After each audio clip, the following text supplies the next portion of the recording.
Morning Gunners, morning Rivals. So, top four race yesterday. Well, what a day of football yesterday. I'll go into Everton Chelsea in a bit. But really, for Arsenal and Spurs, it kicked off at 2 for Spurs against Leicester.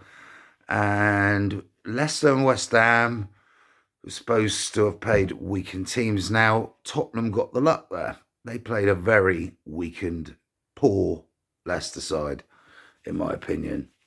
And then Spurs won 3-1. Harry Kane, 2 goals from Son. Predictable. I'm not quite sure who scored the Leicester goal. I haven't watched the game, highlights even, because I'm not interested in what they do. Obviously, I am result-wise, but, I'm more interested in what my team does. And then I see the team sheets for the London Stadium. I was shocked. They say, West Ham fan TV said, we play our B team. Your B team, apart from Cresswell playing as a centre-back, that's about it. They had Declan Rice, they had Bowen, Antonio was on the bench, Fornells, Benrahma, Lanzini. They threw everything at us yesterday. And it wasn't enough, was it? Whether they were burnt out from the Frankfurt defeat, I think they got leggy towards the end, and we should have put them away at least 3-1. Should have been 4-1 in my opinion. We scored first off a header. Rob Holding leaped. West Ham again. I like West Ham TV because I think they're funny on there. They're saying it was a handball and all this. Oh, it was a foul. The first one. Yeah, no, it wasn't a foul, mate. Yeah, he just lost his marker and leaped, and it was a great header from Rob. Stepping in for Ben White, and that's something Ben White doesn't actually offer you. He hasn't scored for Arsenal this season, but saying that, that's it. Rob Holding's first ever Premier League goal for Arsenal. But what a time to get it for us. Very important. I thought, right, let's hold on to this lead and go in 1-0 at half time because, West Ham were the better team in the first half. Literally, not even hardly a minute later, Declan Rice flicks one on from a corner and it hits the crossbar. I think Ramsdale got a slight hand to it. So if he did, it was an amazing... They said he did, so it was an amazing save.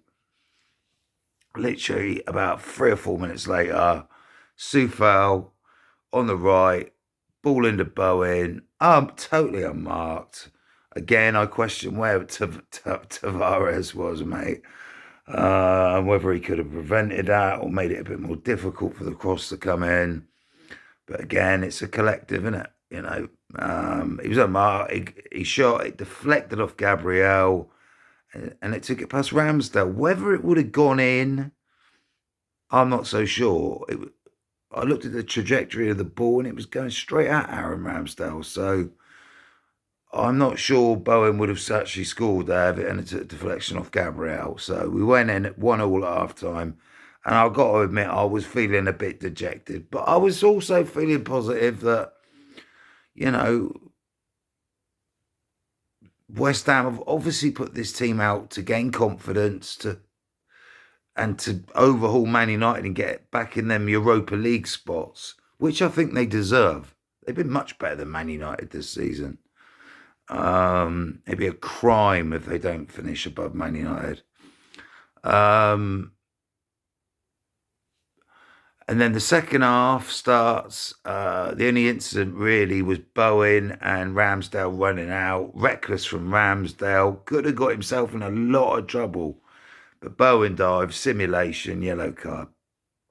Anyway, literally a couple of minutes later, Saka cuts in from the left, like he normally does. shoots down to Fabianski's left, gets a corner. I think, here we go, corner again, because we seem to have been troubling West Ham from corners when, again, touch wood, we have still yet to concede from a corner this season. It's unbelievable, 4 games to go. Can we hold out all season without conceding? We have got a new set-piece coach, and every now and then, apart from defending set pieces very well, we do score from them as well. And so Saka swings the corner in. Holding gets a flick on. He said it was that's the one that West Ham fans were saying it was a handball. It wasn't a handball, right?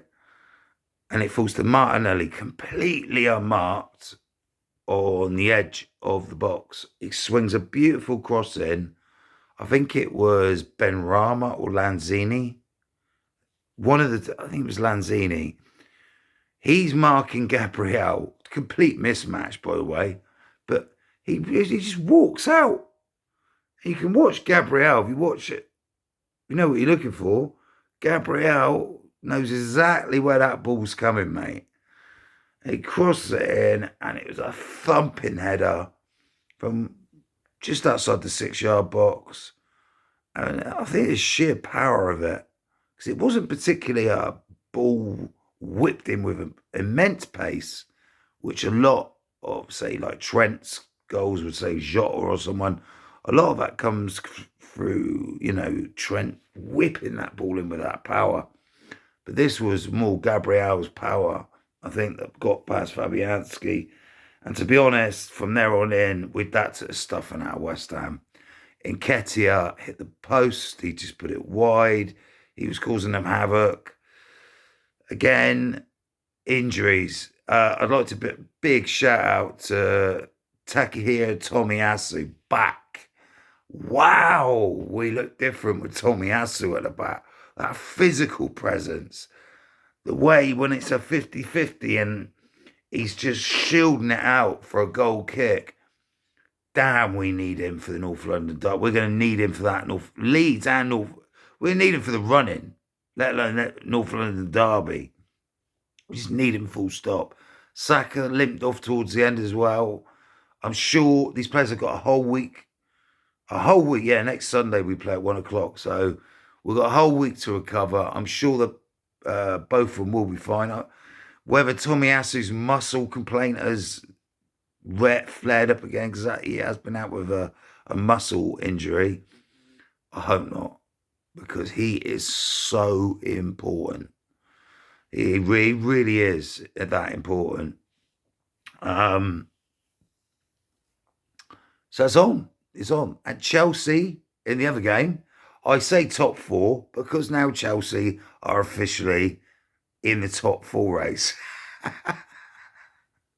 They lost to Everton, Richarlison, mistake, and Chelsea's inept, impotent attack. Lukaku sat on a bench behind a bearded Thomas Tuchel. Chelsea are a mess up front, quite frankly. I thought we were bad, but at certain stages in the season. But, we found goals from other areas, like yesterday, our 2 centre-backs, for instance, which Chelsea have done, fair, to be fair. But they just seem to, ever since that Real Madrid defeat, the Brentford defeat, the Real Madrid defeat, the Arsenal defeat, they haven't really recovered. I know they beat West Ham last week, but that was a lucky late winner. And I don't know. I don't care whether we finish above Chelsea, be nice to because of bragging rights, or we just get 4th. That'd do me. Do me. It will completely do me. We got the momentum. We got the spirit. And we know, as a club, compared to Tottenham Hotspur, how to get the job done. And that's what I think will get us over the line. Next fixtures, I think it's Saturday for Liverpool, for Tottenham. Tough game. Now, I'm not going to say, yeah, Liverpool going to roll them over and all this, because look what they've done at Man City. And this could be a defining week in the Premier League title race. Because if Tottenham do get something at Anfield, not only does that give a major confidence for the North London derby, you know, if they were to draw or even win up there, that'd really put the pressure on Arsenal, really would. But that's it. I've got to be honest. I just think Liverpool at the moment. And I don't really see Man City or Liverpool dropping points to the end of the season. If one of them does, they do. But I'm just glad we ain't got to play them. We've already had them four beatings this season. But one of them I was at.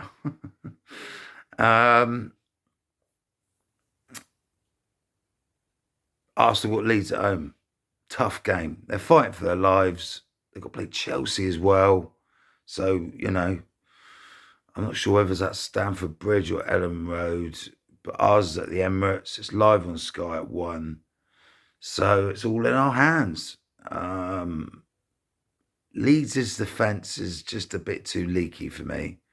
Yes, they're good at going forward. They got Rafinha and all that, but I just don't see them defending as a collective to keep Arsenal out. But that does depend on injuries and all that. You know, if Saka's out, Tomiyasu's out again, defensively will be weaker, offensively will be a lot weaker, then they might have a chance. But apart from that, I really don't see Leeds stopping Arsenal from winning. Could be 5 points clear of Tottenham by the North London derby. Tottenham could be above us if they beat Liverpool and we lost the Leeds. You just don't know. And that's any way you want to look at it and work it out, you just don't know. Because this North London derby race for the Champions League spot has gone up and down all since Conte's come in, really. And without Conte, Tottenham wouldn't even be in this position. Let's put it right. I think Arsenal probably would have had it sewn up by now. I don't think Tottenham would even be in the top 6, to be honest, without Antonio Conte. But I don't think it's going to be enough this season for him. I, as an Arsenal fan, I believe in my club. And I believe we will get into the Champions League this season. And I say that I'm nervous, but I'm confident. And that North London derby is not going to be a nice watch unless we smash them, which I doubt's going to happen. But I'm confident of upsetting them there, put it that way. Whether that means a win or a draw, I'm confident of getting what we need, and that is a result. At the end of the day, if things were to go our way and we won and they lost next week, if we won at Tottenham, we're in the Champions League with 2 games spare. Like I've done my predictions, it's all to play for, you know. And Chelsea, man, if we beat Leeds next week and they lose, I don't know who they got, we're level on points with them. Level on points with Chelsea. Look at the size of their squad compared to ours. It's a bit worrying for Chelsea really going into this FA Cup final. Fair play to Everton. They're making a dogfight of it. And really, they're dragging Leeds down. I don't think Burnley are going to go down. It's either going to be Everton or Leeds. With the run-ins and that, I just don't know. I think Leeds have got the toughest run-in. So, up the Arsenal. Well done, boys. You made me proud yesterday. We didn't play well. I'm not over-celebrating. Yeah, I always celebrate goals when we score and when we win. But I'm not over-celebrating, and probably Lee Gunner's going on like, oh, fans are a disgrace and the players are over-celebrating. Oh, shut up. Enjoy the victory. Enjoy your club going back into the Champions League.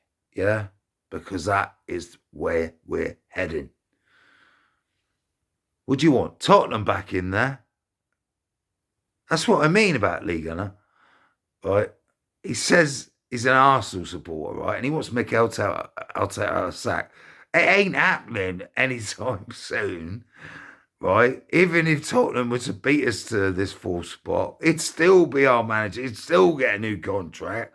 You're stuck with him, Lee. Accept it. Embrace it. Yeah? I think we all wanted Wenger out apart from a few.